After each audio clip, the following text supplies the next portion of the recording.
Welcome, age of vintage society. On screen, Glenn Ford seemed like the Hollywood everyman, but behind the scenes his life was extraordinary. From his time in World War II to his many Hollywood romances, Ford lived a life marked by both glamour and heartbreak, and all the while he kept a dark secret that he didn't tell anyone, not even his lovers and close confidants. Why was Glenn Ford secretly eavesdropped by the Columbia Pictures? Make sure to watch the video until the end and leave your thoughts in the comments. If you are new here, join our wonderful community by subscribing to the Age of Vintage channel. Glenn Ford, the star with a secret.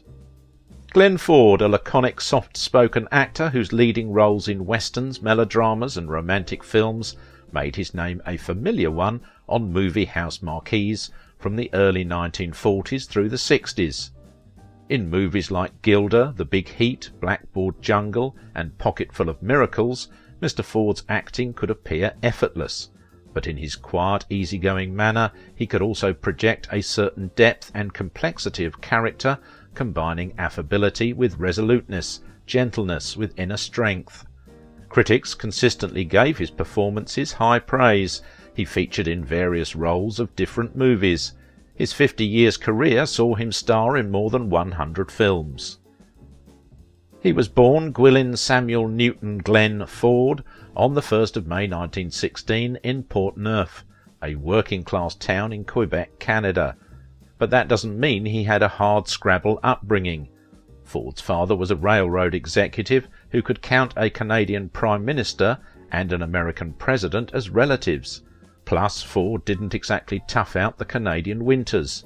When Ford's father found a job in California, they all went to Santa Monica. After completing his high school education, he began to try his luck in the film industry. He began working with small theatre groups. He later said his father had no objection to his growing interest in acting, but had told him, "It's all right for you to try to act if you learn something else first. Be able to take a car apart and put it together, be able to build a house, every bit of it.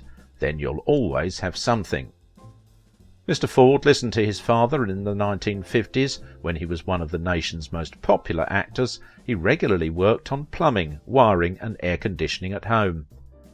At various times Ford worked as a roofer and an installer of plate glass windows. At one point he worked in a Santa Monica bar, keeping it clean for $5 a week. Years later, as a successful actor, he would drive by that bar almost every day. In the late 1930s he managed to get a screen test at 20th Century Fox, but did not do well. Given a second chance, however, he later won his first movie part in Heaven with a Barbed Wire Fence. You can chalk up Ford's Hollywood discovery to simply being in the right place at the right time. He was billed as Gwilyn Ford in that movie, but when he signed a long-term contract with Columbia Pictures shortly afterward, the studio's chief, Harry Cohn, asked him to change his name, suggesting John Gower. Ford compromised, keeping his last name, but changed his first. Harry Cohn was finally looking to hire his own stable of stars after years of accepting cast-offs from other, more profitable studios. But Cohn was a penny pincher. He wanted actors who were young, attractive and talented, but not famous, so he didn't have to pay them much. Cohn offered Ford a contract to become one of Columbia Pictures' first stars, but that doesn't mean he shot to success right away. The studio head pitted Ford against another young star named William Holden. He figured that with two actors he'd always have a backup. Well, it backfired on him. The rivals became friends, and neither got into that much trouble. Heaven with a Barbed Wire Fence was the first in a string of forgettable B-movies that Columbia Pictures put Ford in, but one was much more remarkable than the rest. 1940's The Lady in Question may not have been a hit, but it was an important turning point for Ford. It was the first time that he met up-and-coming young starlet Rita Hayworth. They had undeniable chemistry, both on-screen and off. Director John Cromwell cast Ford in the World War II drama So Ends Our Night, and the film was a huge hit, but not without its fair share of controversy. Even though the conflict had already begun, the US had yet to pick a side. So Ends Our Night was Hollywood's first explicitly anti-German film. At the time, film censors tried to forbid negative portrayals of what was happening in Germany. While the studios followed their rules, independent producers had to go around their orders to make So Ends Our Night. Their gambit paid off, in more ways than one. The landmark film was Ford's breakout role, with many critics saying that he stole the show from his Oscar-nominated co-stars, and the critics weren't the only ones who noticed Ford. No less a figure than the President of the United States, Franklin Delano Roosevelt, arranged for a private screening of the film in the White House.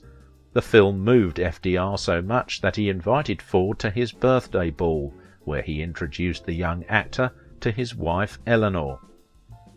The experience dazzled Ford. When he went home after the ball, he immediately registered as a Democrat. However, after all this fanfare, the film's reception wasn't the life-changing experience that it should have been. After the amazing success of So Ends Our Night, Glenn Ford's studio celebrated their new star by completely neglecting him. They put Ford in a slew of mediocre and forgettable flicks, leading his status as Hollywood's new it boy to fizzle out. But on the bright side, Ford used his earnings to buy his mother and sister a house in the Pacific Palisades, and then everything changed. In 1941, Ford joined the Coast Guard Auxiliary and began training while appearing in films part-time. Then, within months, it happened. The US joined World War II. Like many stars of the era, Ford travelled the country while promoting the sale of war bonds. While helping out with the war effort, Glenn Ford met a beautiful young actress named Eleanor Powell. They fell hard and fast for each other. But a passionate new romance wasn't the only thing that Ford was rushing into. While in the middle of filming the movie Destroyer, Ford impulsively enlisted in the US Marine Corps Reserve, leaving his friends and family shocked and his studio in the lurch. Ford capped it all by proposing to Powell, who made an impulsive move of her own. She immediately announced that she was going to stop acting in order to support Ford. When the Marine Corps had Ford training at their base in San Diego, he quickly found his footing, and a confidence that the film biz had never provided him. They immediately offered him a position as an officer, but the humble Ford insisted that he work his way up the ranks instead, and that's exactly what he did. By the time he had finished training, he earned numerous honours and the rank of sergeant. Finally, it was time for him to go into battle, but it didn't exactly go as planned. All at once, things began to pick up in Ford's life. His wife was pregnant with their first child, and Ford was headed for officers' training school. Then, all of a sudden, disaster struck. He fell ill and ended up getting diagnosed with duodenal ulcers. After that, Ford was stuck in the hospital for the next 5 months. Now, it wasn't only his movie career that was on hold, but also his career in the Marine Corps. Ford's first movie after the end of World War II was a sheer stroke of luck. He landed one of the lead roles in Gilda, where he starred with Rita Hayworth playing the titular femme fatale. When the film first came out, critics didn't really know what to do with it. It was an early example of film noir, a genre they were unfamiliar with. However, since then it's been embraced as a classic and one of the best films of Ford's career. Ford's star was on the rise, but he was about to self-sabotage in a scandalous way. Ford and Hayworth began a friendship that would last a lifetime on the set of Gilda, but behind closed doors they were hiding a dark secret. They began a passionate affair soon after they met for the first time, even though both parties were married at the time, Ford to Powell and Hayworth to Orson Welles. In fact, her troubled marriage to Welles was already a sticking point for studio exec Harry Cohn. Soon Cohn's worst nightmare came true. The gossip mags began publishing rumours about Ford and Hayworth's behind-the-scenes activities. He was furious, and constantly demanded that Ford stop the affair. Cohn had a devious plan up his sleeve. He set up recording devices in Ford and Hayworth's dressing rooms to spy on the cheating stars. The sound department, who Cohn had ordered to install the audio equipment, actually tipped the stars off to the fact that they were being recorded.